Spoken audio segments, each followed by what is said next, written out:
Okay, Shalom Akim, Kahalayim Na, Yahweh, Bahashem, Yahushai, Bahashem, Kodash, and double honors to great and apostles, and the elder bishops of Great Millstone. How the Yahshai for the strength and all to make this video, and Yaratazah, you find it edifying and exhorting. So, as I named the video, it can be scary, but it will aid you immensely. You're probably wondering, what am I talking about? Fundamentally, just to get straight to the point, talking about faith. Because the thing is about faith, you always hear, the importance of faith from the apostles to the elder bishops, down honors to the elders and the brothers as well, always talking about faith. But the thing is, if you ain't got faith in Yahweh Shem Yahushai, or really just in your day-to-day life, as you walk, it'll be easy to, well, first of all, be manipulated by Esau Edom and his agendas, and also not just that as well, but also to be, as the scriptures say, tossed to and fro by every wind of doctrine as well. You gotta have a place where your conviction is stayed on, if that's a way to say it. But you gotta have something where your conviction is reliant upon, where it can lay down, for lack of a better way to say it. And again, as I said before in previous videos, conviction is a firmly held belief. So I'm gonna start off with this precept, Hebrews 11 and verse 1, so that we know, okay, what is faith? Because everything that we do when it comes to make points within the scriptures, or points within these videos, is really to back it up with these scriptures as much as we can. So that's why we study, so that we're able to do that in a more potent manner. So Hebrews 11 and verse 1, it says, "Now faith is the substance of things hoped for, the evidence of things not seen." So it says there, the substance of things hoped for. So substance referring to like the strength of something, the strength of something. Right? It says the strength of things hoped for, and to hope for something means to expect something. So really, you can define faith as the strength of things expected. That's what faith is. So really, us having faith in Yahweh Shem Yahushai is us having a strong expectation in Yahweh Shem Yahushai delivering us in these times, as he said within the scriptures, in his words. Really, to put it fundamentally, we're having faith in his words. So that's verse 1 once again. Hebrews, and his words are within these scriptures, by the way, the Holy Bible. So Hebrews 11 and verse 1 says, "Now faith is the substance of things hoped for, the evidence of things not seen." So of course, just by someone believing in something, it's the evidence of things not seen. Of course, in certain scenarios, of course, there are delusions that Yahweh Shem Yahushai set certain people to. So of course, just because a person may see something doesn't mean that it's true. But I'm not gonna get too deep into that though, because really, we have faith in the angels. But when I say we have faith in the angels, we have faith in the fact that the angels and demons exist. And of course, our faith alone, which is again the strength of things expected, is through these scriptures. And of course, when you go precept upon precept, like what's the saying? Here's Isaiah 28 and verse 9 or verse 10, or even verse 13, where you go precept upon precept, which is pretty much reading one word or one scripture of Yahweh Shem Yahushai, one verse of Yahweh Shem Yahushai, and then of course you go on another piece of the word of Yahweh Shem Yahushai, and then that helps you to reinforce, your belief, your expectation, your faith, because that's really the evidence. The evidence is through the scriptures, and that evidence again is through our faith, which is our strength of expectation through the words of Yahweh Shem Yahushai. So it says the evidence of things not seen. And our faith as well is literally evidence of angels existing and demons existing. Just because a person says, "Oh, I don't believe in angels or demons," just because they say that doesn't mean that objectively that's true for them. They could still be going through spiritual attacks, but they wanna deny the reality of the fact. So again, because really our faith isn't based on wishy-washy doctrine or wishy-washy information. Is based upon sound proof, which is through Yahweh Shem Yahushai. That sound proof is through these scriptures here. So that's the in terms of definitions, the strength of things expected. And there's also the evidence of things not seen. You could also see it in terms of a visionary sense as well. A person may have their faith in the vision, in terms of let's say they want to build something, like let's say a house. A person has a vision of building a house. So they have their faith in something that's not seen because they already have a vision in their head. Okay, this is how I want the house to look like. Then eventually, by process of course, making the blueprints, making the designs, however the architectural workflow is, the thing is that's the evidence of what will exist in due time. Having that faith in the vision. Of course, it does exist, but in your mind it exists. So of course, therefore, as you work towards it, it then exists in reality. So that's really, it says the evidence of things not seen. So you can see it in that perspective as well. Having a vision, and of course, seeing it before it happens. Just like the way for us, we see the kingdom of Yahushua, the kingdom of Israel, prior to it actually happening. Because again, our faith, our strength of expectation, which is again the substance of things hoped for, is based upon these scriptures. Alright, so let me read verse 6. It says, but without faith, so Hebrews 11 and verse 6, but without faith it is impossible to please him. For he that cometh to the Most High must believe that he is a rewarder of them that diligently seek him. So again, you gotta have that strength of expectation in order to please Yahweh Hashem Yahushua. It says, but without faith it is impossible to please him. Because if you just do things because, I've seen it happen before, I've seen this happen before, and all this tangible and physical evidence, where then will be the reason for faith? Faith, a higher level of faith, is when you do something in spite of not seeing it happen before. Or really because how can I say this? Because really, as we study the scriptures, because everything written aforetime, is written for our learning. I'm gonna get that right now. Because these scriptures that we've read before is to help us in this current lifetime. The past aiding us in the future.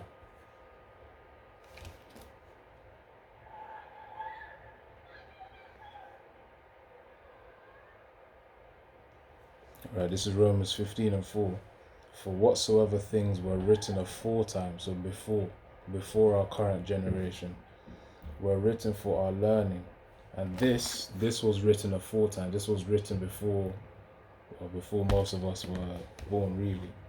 But of course, really, we're talking about, not to get to get into reincarnation. As I said, I still got to do that video. I haven't forgotten yet.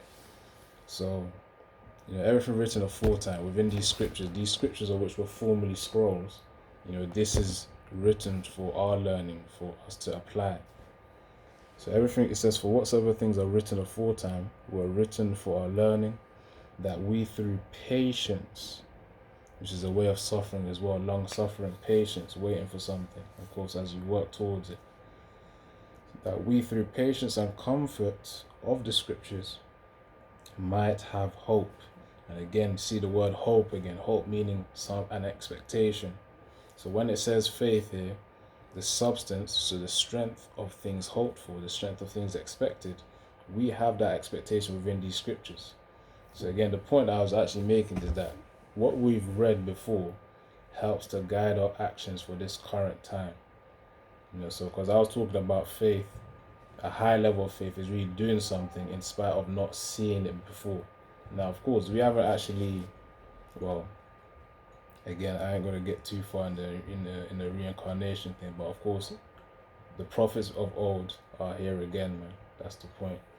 So, read another point I wanted to make was, despite not seeing it in this current form that you're in right now, in this current form that you're in, despite not seeing the works within these scriptures, we still believe in them. We still have an expectation in them.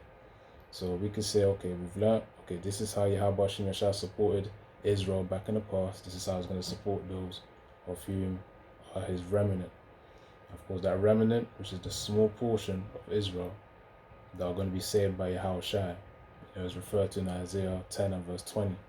If I'm going to get that one right now as well. If I can get it here. Because you got to know that in spite of not seeing, which really all you got, sometimes you just got to look in the details before you see that, okay, Yahweh Hashem Yahshua is intervening in my life. You know, it can be seen as in the small ways, man, such as, you know, being able to breathe. Maybe you were sick for a certain time and Yahweh Hashem Yahshua healed you. Maybe you almost got into a car crash, but you know, he guided your hand whilst you were driving. Or it could be maybe you're crossing the road, you almost got crashed by another car, but he still protected you. So little things like that, Yahweh Hashem Yahshua is protecting his remnant. And these are you should see it as little instances to help build up your faith, that you're not here on your own, man. In the spiritual realm, you know, Yahweh Hashem Yahshua sent angels to protect you, to surround you. I'm gonna get another precept on that. So Isaiah 10 and narratives, I'll probably do a part 2 as well, because I want to read another chapter as well based on, you know, faith as well. So Isaiah, read a high level of faith. So Isaiah 10 and verse, should be around verse 20, 21. I'll start from 20. So Isaiah 10 and verse 20, and it shall come to pass in that day that the remnant means just a small portion, the remaining portion. You know, for example, well, typically in a wine or some kind of a strong drink. I remember when my dad used to call this strong drink Gogo Yaro, which is a very, very bitter drink, man. I believe it actually helps to cleanse parasites, to be fair. You know, it's very, very bitter. So normally with that type of drink, there used to be, you know, when you poured it into the cup, there used to be little, you know, remnants, you know, you might call it dregs or something.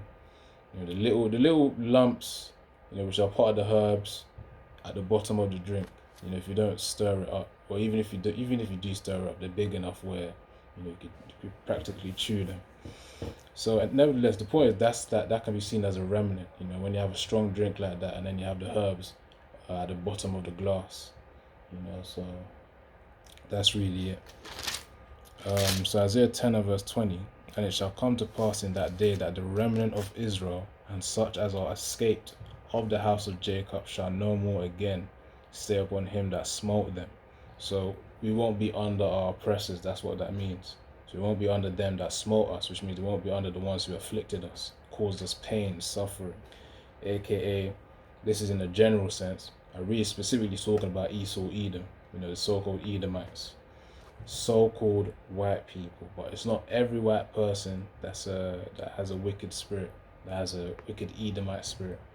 You know, certain folks, you may see them as white, but they're actually Israelites as well by bloodline, especially if you look at their father's side. Their father's side is where you got to look at. You know, just read Numbers 1 and verse 18, you'll understand why it's the father's seed line that they focus on. Hence why in Yahushua, when you look at Yahushua's genealogy, you know, it's all the males that are mentioned there. You know, that's the line that's mentioned. So, you know, when you read that, you'll understand what I mean. Numbers 1 and 18, and then Matthew 1. They're all males because the seed line is what matters. You know, not the female line. It's the male seed line. Just to make that clear. All right, back to this. So yeah, it says, but shall stay upon the Lord Yahweh, Ba'ashem Yahushua, the Holy One of Israel, in truth. So we don't have to be in this illusion of lies, and because really Jake is under an illusion of lies, serving Christianity, serving Islam, serving themselves, you know, worshipping idols of all sorts, just trying to look for a way, you know, trying to look for a purpose. You know, their purpose is to serve Yahweh and Yahushua. That's our purpose. When you realize that, you know, that void feeling will leave you. You realize it. For those of you who are, of course, supposed to return unto Yahweh and Yahushua. Verse 21. Isaiah 10 and 21. The remnant shall return, even the remnant of Jacob, unto the mighty power, Yahweh or Yahushua. And of course, Yahweh is the Most High, of whom the world in ignorance calls him God. But he has a name, that's Yahweh, and it means he is, or he exists, or he is to be. So it literally means he exists. So yeah, it says the remnant shall return, even the remnant of Jacob, unto the mighty power. So yeah, we will return, man.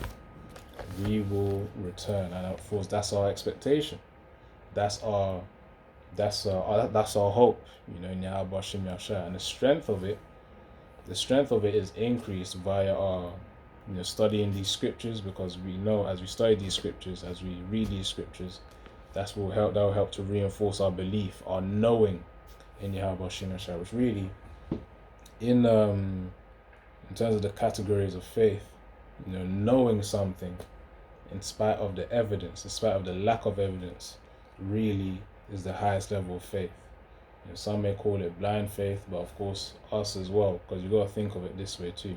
As you study the scriptures, your, how can I say this, the accuracy or the potency of the strength of the faith, well, accuracy and strength of the faith increases as you study as well, because okay, I shouldn't do this, I shouldn't do that, and you're not just going to operate in ignorance. You won't be in a place where it's like, okay, someone just says, oh, you're supposed to be doing that, but really they're just saying that to deceive you. Hence why, again, it says study to show that self-approved as well. Of course, in terms of teaching, yes, that's for that, but there's also so that when you apply it in your life as well, because remember, Yahweh Shem Yahshua has angels, yes, protecting us, but also watching us too, and reporting back to the heavens. That's why we have to fear Yahweh Shem Yahshua. So Hebrews 11 and verse 6 again, but without faith it is impossible to please him, for he that cometh to the Most High must believe that he is, which is literally his name. So it's essentially saying you got to believe that he exists as well, if you want to put it in plain terms, and that he is a rewarder of them that diligently seek him. So as we also study, as we teach, and as we also, which is us seeking Yahweh Shem Yahshua, he will protect you. He will reward us in ways of which we may not even realize initially. As I said, protection, as you're going out, from your home, as you're returning home. What else as well? Of course, you waking up, having peaceful sleep, your Hauratazar, of course, because of course that could be an affliction to you, not having enough sleep, insomnia, facing demons. As I said, protection. Just trying to think of another thing as well. Even just basic things that you got the healthy body parts, your digestive system as well. You're able to eat, you're able to enjoy your food, and you're able to also munch the food. Because again, if you go into the details, you realize that we're actually quite privileged in spite of the affliction that we're going through. So just be grateful, and of course pray for strength, pray for healing as well, and pray for mercy as well, so that you don't get too disturbed by demons, in this walk of ours. Right. Because it's all a journey to salvation. That's really what it comes down to. And that journey to salvation has a fundamental person inside of it. It's Yahweh Shai, hence why we pray to him daily. I believe Psalms 2 says, kiss the Son lest he be angry. That's also part of it as well. Pray unto him, talk to Yahweh Shai, because that's the communication. Prayer is a communication to Yahweh Shai. It's like you're getting on a call with someone, but this is a spiritual call, which is through prayer. And when you, I'll say this as well, when you fast as well, when you're in that depth of prayer, you see that as having a good network coverage. Your mobile data is working. The prayer is more, you're able to connect better, I'll say that. Obviously each brother will have their fair share of experience with that. Alright, check the time. Okay, 19 minutes. So yeah, that's really the point. Yeah, I need to do a part 2 as well, because I want to read that chapter in a separate video and just complete it. But yeah, that's the point. It can be scary, because the reason why I had that title is because sometimes Yahweh Shem Yahshua will make us go through tests where, in the eyes of the world, or even, in the eyes of the world, just people in close proximity to you, What you're doing may not really make sense to them. But in due time, they will then gain an understanding, oh, okay, so this is why you did that, this is why you did this. Because, that's how Yahweh Hashem Yeshua moves, that's the thing. Let me try and get that precept. Because again, you go through certain tests which may seem like, where's the sense in that? But then in the ending, you connect all the dots backwards and you realize, okay, it makes sense now. That's the point. Now, you may understand it, but not everyone else. That's the thing. So that could be fair. For example, Joseph, Joseph and him having a vision, him telling his brothers, and of course they sold him to the Midianites, and of course the Midianites eventually Joseph ended up in Egypt, and then of course he went into prison. So all this suffering, he may have not understood it, but of course he still kept the vision, fresh in his mind. But at the end of the day, despite all of that, he still he still forgave his brothers, and also not just that too. What did he say again? He even told them that it was the Most High's will for this to happen, so that I can actually provide you lot with food. So there is a purpose to everything. Initially, when you're going through that test of faith, however long that may be for, it's a way to strengthen the muscle of faith, if I can say it that way. It strengthens your expectation. Again, Hebrews 11 and verse 6. Faith is the substance, the strength of things hoped for, the strength of things expected. So you going through these mini tests or whatever major test that you're going through, it's like a muscle that you're getting stronger. These bodybuilders, hopefully, when they're getting stronger, they go consistently be at the gym, of course, execute that discipline. The majority of the time, really, it's also eating that food for recovery so that they build more muscle. So again, it's a process. It's a process to strengthen your faith, to strengthen your expectation, so that you come to the point where you ain't doubting Yahweh Hashem Yeshua in spite of the scenario. That's really the point. So I'll leave it there. Yara says, I need to do another part 2 to this, because there's also another story, not just Joseph. Joseph, I pretty much gave a brief summary of that. But yeah, I'm gonna do a part 2. So yeah, Shalom. Yahweh Hashem Yeshua Barakatah.